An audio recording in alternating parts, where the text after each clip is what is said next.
it was to be invited to write a chapter for this historic book. And what an interesting experience it was, researching for it and being involved in the editing and the writing of it. It was wonderful. So when I was doing research for the chapter, I just wrote one chapter, by the way, chapter 5, the establishment of the institutions, 1921 to 1939. And when I was doing research, I was made aware of the wonderful resources here at the Afnan Library, in the Afnan Library archives, and I was able to look through scanned copies, for example, of the very early London Bahá'í Bulletin, early newsletters from the NSA, teaching bulletins, all from the 1920s and 30s, which have been diligently scanned by Carmel Momen. And really a wonderful resource. So I commend these, as well as other resources that are here, to other researchers. And the other thing I was just wanting to say, there will be, I'm sure, lots of tributes to Adam Thorne during this event.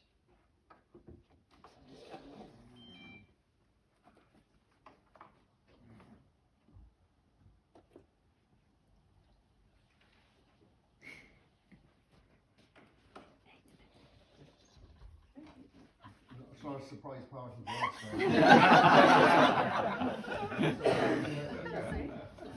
Oh, welcome. Yeah, they're from Welling, Greece, so.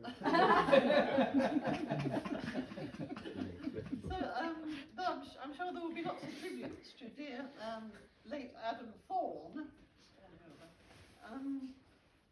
And I wanted to endorse them and to say, how much we miss Adam, really. Yeah. And this was a project that was very much in his heart, I believe. Really, really wanted this to be published and for everybody to be able to read about the illustrious history of the British Bahá'í community. And from my own personal point of view, a few years ago I did a Wilmette Institute course on writing biographies and histories, and Adam was my mentor, and he was so helpful, and he produced articles and photos for me. My particular project was Sister Grace Chalice, early Bahá'í, who worked with Dr. Esslemont, and he was so useful, he gave me so much help in this project. And also he had a wonderful sense of humour, which I'm sure you all remember. And something that stays in my mind is, I think it was the last time I saw him, we saw Adam. And I believe it was at Ron Batchelor's 90th birthday party. And my husband, Andrew Rose, and myself, we were sitting on a sofa, and we were chatting with Adam, and Adam was sitting in the middle, and he suddenly burst out laughing and said, "I'm a thorn between two roses." That's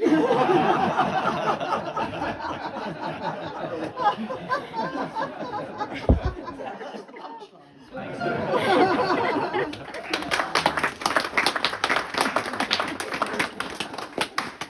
Thank you. Janet, I should have said, has also contributed to the writing of British Bahá'í history by producing a book about Louise Gregory, A Seed in Your Heart, which is on sale over there. And she's in the process of writing another book about Beatrice Irwin, which I don't know how close is she? Is it? Oh, right. Okay, good. Okay, who's another British Bahá'í, not so much associated with the British Isles, because she spent most of her Bahá'í life outside the British Isles, but nevertheless a British Bahá'í. Okay, yes, so can I ask Tim to come and say a few words? Tim is Adam's son, and thank you. Well, thank you, ladies and gentlemen, dear friends. To be honest, I hadn't really thought exactly how I could, portray Adam's memory in the best way possible, because well, he was a friend very, very deeply cherished, so deeply in the hearts of many, not just in the UK, but also in various parts of the world. For those of you who know, he served as a Continental Board of Councillors in 87 to 88.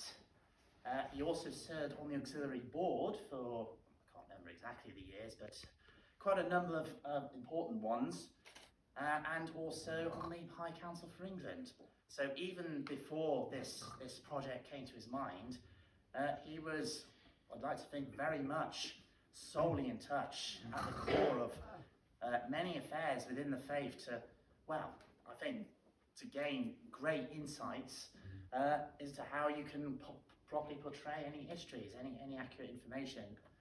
So I think when he no longer served on these institutes, that I think gave him a more easier way to actually think carefully, how can one compile such histories? And clearly, from what I've just astonished by reading, that no one before him actually thought to compile, well, shall we say, an encyclopedia, a timeline, a chronological timeline to investigate and show how the faith developed in the UK. And how can one not think about it? Because the British Isles did play a very important role in the early development of the faith. I mean, correct me if I'm wrong, but I like to believe that it was one of the very first recipients, certainly in the Western world, to learn about the new rising figures, this new movement, as they called it, the Baha'i faith, that it's now starting to move, and of course helped more significantly by Abdu'l-Bahá's travels to the West. So, skipping on a bit, so I don't drag on, well, crucially, the chapters he had to write in this were also, well, unfortunately, a very difficult time for him. He had some saddening news that he'd been diagnosed with prostate cancer. Yeah, certainly not news one likes to bear thinking. But then, you see, he had been through most of his services, through the various parts of the world he travelled, through the hardest grief, the hardest of hardships, but never at one point did he ever allow it to bear him down, because when he lost Wendy, it was, well, he still had a mammoth task of looking after my dearest brothers, Barry and Derek, but also he had the challenges of upkeeping his services to the community. And the only reason he did it was because, well, he truly believed that they were important. They were very much his passion to ensure that all these teachings, all these movements that happen within the faith, they're carried out properly throughout. Whatever may happen, and however may the result would come. But it was by holding on to that firm belief that things should be done as well as possible, regardless of how much hardships may get him down. And I dare say a few times I've annoyed him through various things to wind him. But he never let that ever get in the way, and not least, of course, well, shall we just say, his downward condition. And it's only now that I've got to read this content that I can now, well, start to begin to grasp the strength, the deep strength he really needed to try and dedicate getting these chapters finished, which I do believe he managed to do so well by, I think, the scraping of his strength. And I think if he were to be here now, and if you are listening, Dad, please don't send a rain shower on us, as we do sometimes fear if we do any kind of mishap, he'll make us remember to count down our weather records. Yeah, there's that rain, Tim, he'll always say. Yeah. But I would honestly say that, given by the colours and the appearance of this, that I think he would be very cherished, he'd be very delighted. And I like to think he must have thought of me, because these are mostly my favourite colours. But I think it's, yeah, although I haven't finished reading it, it is yeah, a marvellous piece of work, and most certainly a legacy of Adam now very much lives on. And one can hope that through, well, the tough years it has been, now that he's no longer with us, and when a pandemic had to be another barrier to try and make through,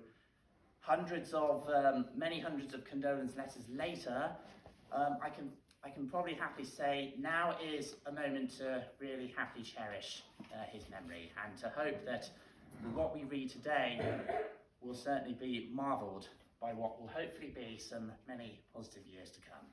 Thank you.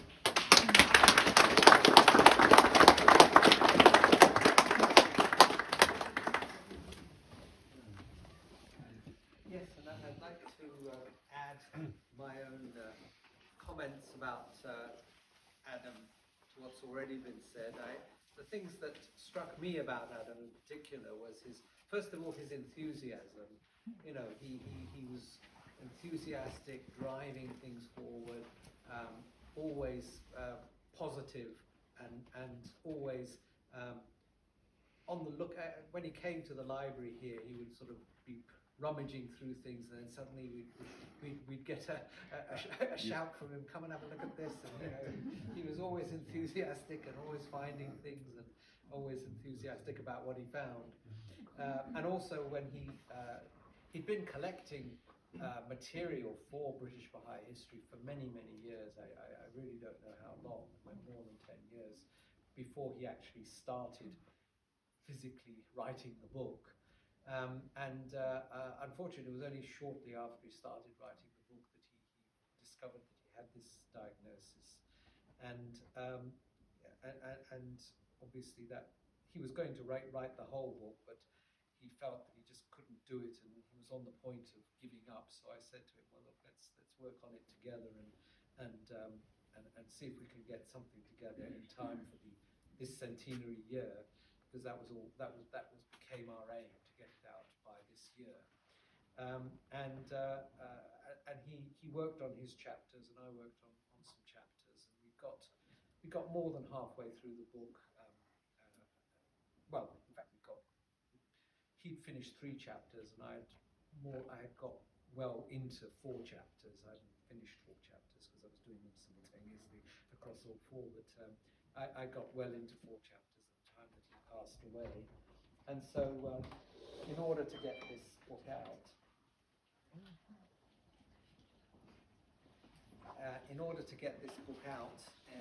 in time for this year,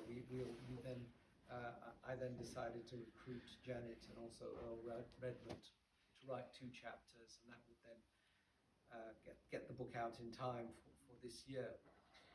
So that's how the book came to be written. And sorry, yes, and carrying on with my comments about Adam, apart from the enthusiasm, already there's been a comment about his sense of humour, and I think also very important was his thoroughness, his care and thoroughness, the materials he collected, the way he indexed them all and had them all organised, made it so much easier when he passed away, because you could actually find the stuff, because there was so much of it. There was a great danger that it would take us years just to go through it and find all the material, but he'd done all the indexing, he'd done all the sorting into files and so on. So we've got 9 boxes of his papers on that over there, and in those 9 boxes, everything is filed, it's in order, and we've got lists of it and so on.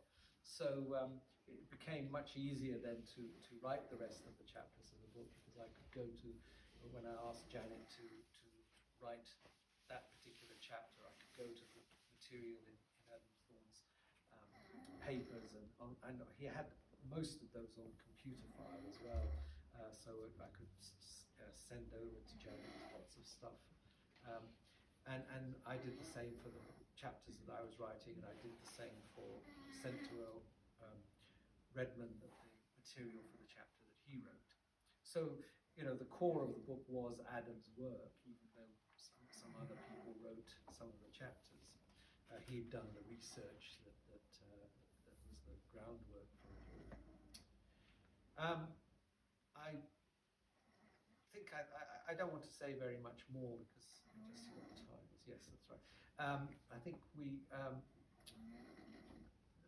just very briefly what I could say. Just I mean, there's so much in that book that I couldn't possibly sort of say anything that would in any way be comprehensive about it. But one of the points that I came across. I think I've just mentioned this one thing that I found very interesting. It was actually a point that Adam makes in his chapters.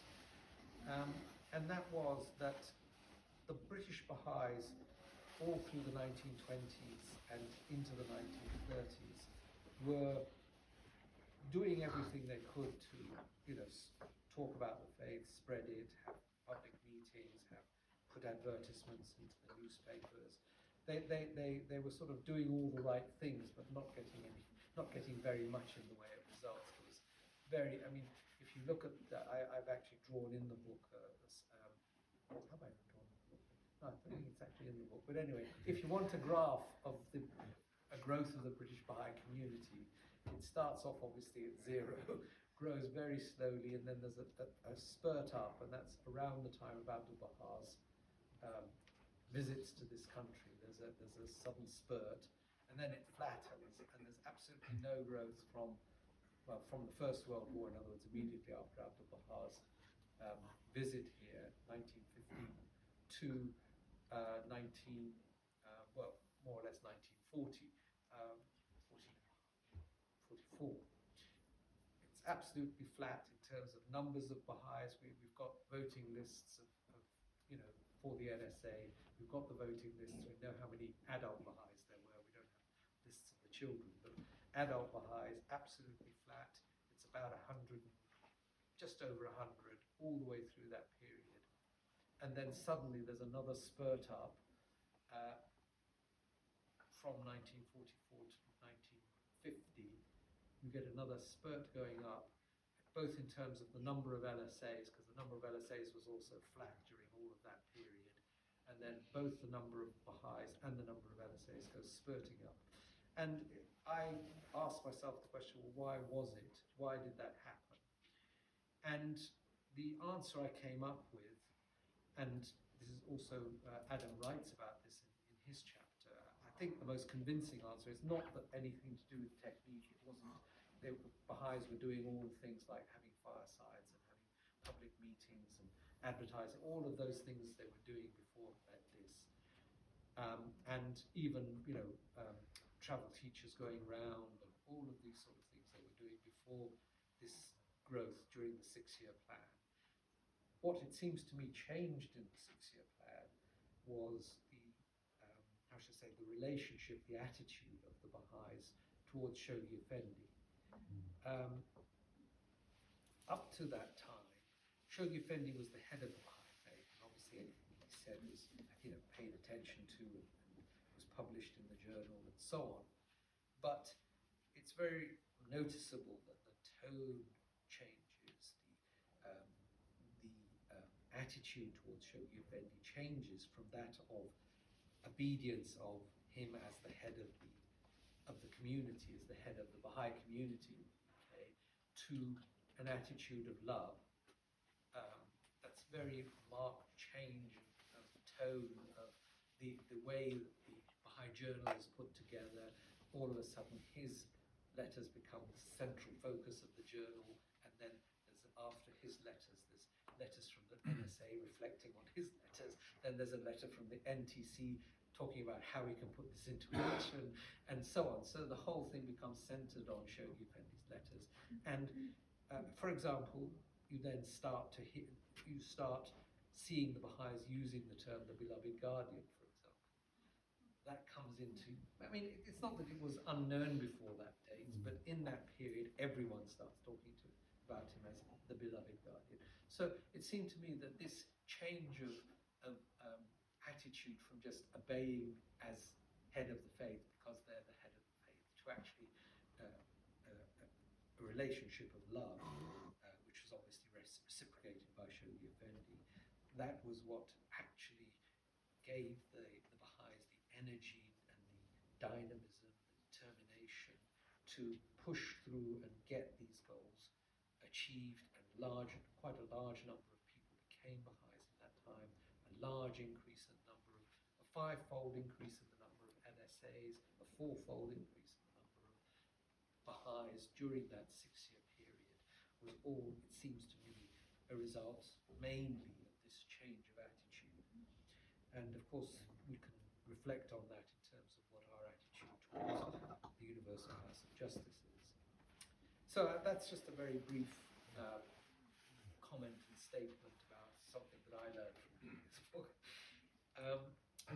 I'm now going to ask Wendy to come forward and just say a few words about Dr. Esslemont, because we're also commemorating the 100th anniversary of the publication of Bahá'u'lláh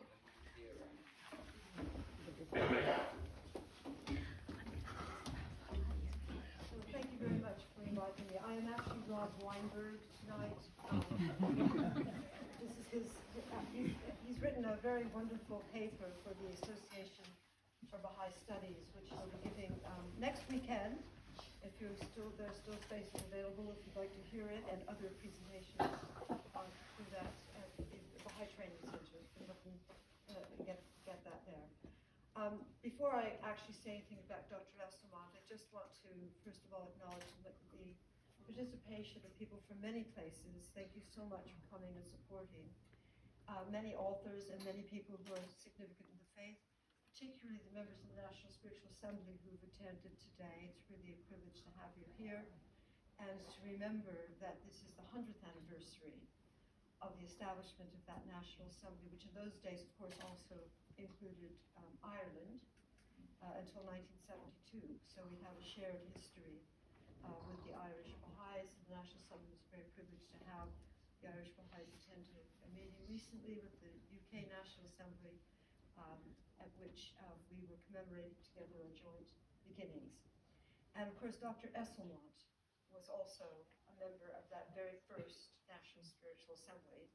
And it seems so strange to be standing here as a member of it 100 years later. I'm sure it feels that way to my colleagues who are also here, and former colleagues who are also have been serving on that institution. And for those of you who serve at local assemblies, Council for England, there are so many people here, and several people from the National Assembly sitting here as well, to realize that we are all part of that wonderful history that started, really back in the 19th century with the early Baha'is. But here today, we're just going to talk a little bit about Dr. Esslemont and the writing of Bahá'u'lláh, the New Era. So I want to also pay tribute to him as a writer, as well as as a hand of the cause and an early believer and a member of an institution. And I'll just read a few lines from what Rob has said. He said, Dr. Esslemont began to write Bahá'u'lláh and the New Era largely because he found considerable difficulty in getting the literature he wanted about the Baha'i cause. I think many of us write those books because we wanted somebody to write it and we had to do it ourselves. He soon conceived the idea of putting together the gist of what he had learned in the form of a book so that it might be more easily available to other English readers. While this book was still being completed, Dr. Esslemont released parts of it in other formats. In July 1918, Ethel Rosenberg read the draft chapters during a visit to Bournemouth and recommended that one of them should be printed as a standalone pamphlet before the book's publication. And so a 31-page pamphlet, What is a Baha'i?, printed by Malvina Press in West Kensington in 1919, carried an announcement that it was a chapter in this forthcoming book about the Baha'i religion. When communication, after the war, the Great War, communication was open with the Holy Land, Dr. Esslemont wrote to Abdul Baha, and he enclosed the first 9 chapters of his book in rough draft. There is an untranslated tablet dated the 9th of February 1919 from the master to Dr. Esslemont, inviting him to visit the Holy Land and to bring the completed book with him. It also encloses the 5th chapter of his book with some corrections and encourages him to disseminate the book. The tablet also expresses the master's hope for Dr. Esslemont's continued spiritual progress. So Dr. Esslemont spent 2.5 months as the guest of Abdu'l-Bahá during the winter of 1919-1920. And during this visit, Abdu'l-Bahá discussed the book with him on various occasions. He offered suggestions for its improvement and proposed that after revisions had been made to the manuscript, that he have the whole of the manuscript translated into Persian so that he could read it through and amend or correct it where necessary. These were carried out as suggested, and Abdu'l-Bahá found time to correct chapters 1, 2, and 5, and part of chapter 3 before he passed away in 1921. In his introduction to Bahá'u'lláh, the New Era, Dr. Esslemont said that it was a matter of profound regret to him that Abdu'l-Bahá was not able to complete the correction of the manuscript, quote, as the value of the book would thereby have been greatly enhanced. So during his time there, Dr. Esslemont learned many languages during his lifetime, including Esperanto and Persian, and he actually taught Abdu'l-Bahá a little Esperanto while he was there. And Abdu'l-Bahá said to Dr. Esslemont, "London is lighted, but it is quiet," as Moojan described. "I want you to go and make it aflame." Esslemont became a very devoted friend of Shoghi Effendi during this time. They collaborated on the translation of a very important tablet by Abdu'l-Bahá, and of course, after the passing of Abdu'l-Bahá, when Shoghi Effendi had come to England and Esslemont met him whilst he was here, they became even more firm friends. And it was Esslemont, as many of you will know, that invited Shoghi Effendi to his home. He said in a letter to Shoghi Effendi that it came as a bolt from the blue that Abdu'l-Bahá had passed away. He said, "It must be very hard for you, away from your family, and even away from all Baha'i friends. What will you do now? I suppose you will go back to Haifa as soon as possible. Meantime, you're most welcome to come here for a few days. Just send me a wire, and I shall have a room ready for you. If I can be of any help to you in any way, I shall be so glad. I can well imagine how heartbreaking you must feel, and how you must long to be at home, and what a terrible blank you must feel in your life." Of course, they didn't know the Guardian was going to be going to the Guardian at that point. But as you know, Shoghi Effendi did accept Dr. Esslemont's invitation and stayed with him in Bournemouth from the 2nd to the 7th of December 1921.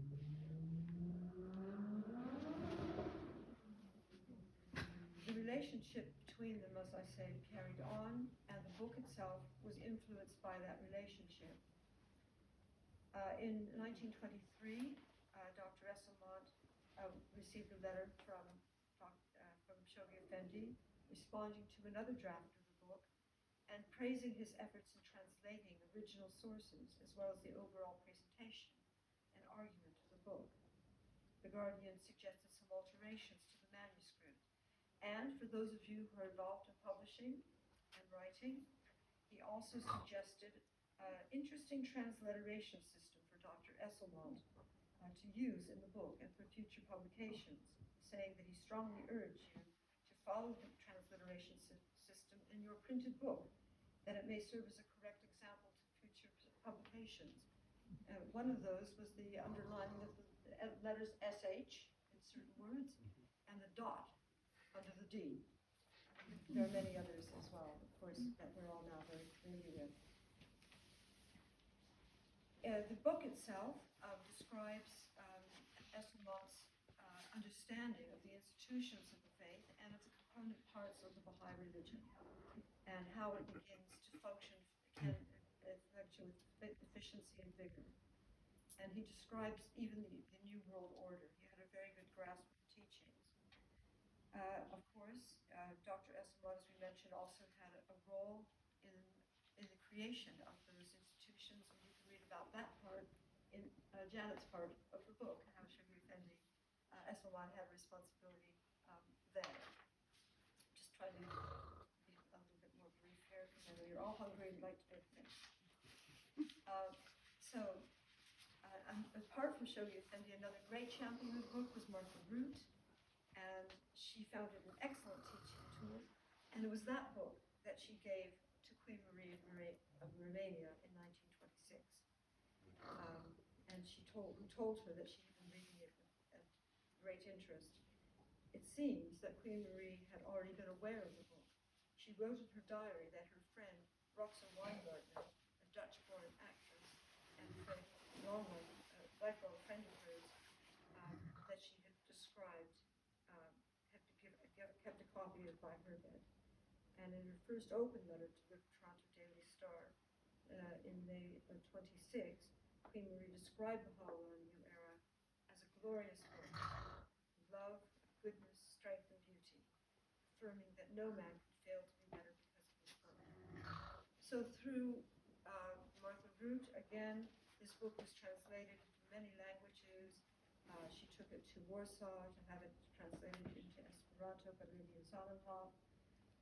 The president in one of the Chinese universities translated it into Chinese. Shoghi Effendi had initiated translation into Japanese, and then also sent it to Burma to be translated there into Burmese. He sent it to Tunisia so that it would be translated there, and also into Ethiopia so that it would be translated into Amharic. So some of these copies are behind this screen here, if you'd like to see. And of course, the book has been translated into many, many languages over the years. Just final, this is a note from Moojan and myself. In 1973, I visited Moojan's mother, who lived in Poole at that time. She's been in the World Center more or less ever since, but it's still there. But Moojan asked me to put an ad in the paper to see if there was anything in the home sanitarium that Dr. Esslemont worked at, or anybody who remembered Dr. Esslemont from that time. And one woman responded, and her name was May Williams. And she invited me to go and visit her. I went to visit her with Moojan's mother, and eventually Moojan and my mother and a lot of other people went to visit her. She had been the secretary to Dr. Esslemont. And she was a very elderly woman, probably my age, and a little bit older at that time. And she had, her house was like a shrine to Dr. Esslemont. And many of the pictures that we have are pictures that came from her room, from her rooms. She asked me when she first went, why I knew about Dr. Esslemont, and I said, well, like we were Baha'is, and we were interested in his life, didn't know how far to go. She said, he was writing a book. And I typed it. And I wonder whatever happened to it. So we were able to tell her what had happened to the book. And in the back of that, Moojan's taped her, we have her taped. We had a Baha'i week. Those people of an age will remember the Baha'i weeks in Bournemouth. She was the guest of honor. Many of the books you'll see here we collected at that time to have on its display. And the mayor honored her for her work on this book, as well as the Baha'is, the contribution they made. So it was really wonderful. And one of the legacies that Moojan and I have from that is that she gave us his desk. And that's in our home. Eventually will come here. So welcome to the rest of the program. I think, Moojan, we're going to have some tours now. Is that correct? So, yes. Dad. So yeah. The freebies.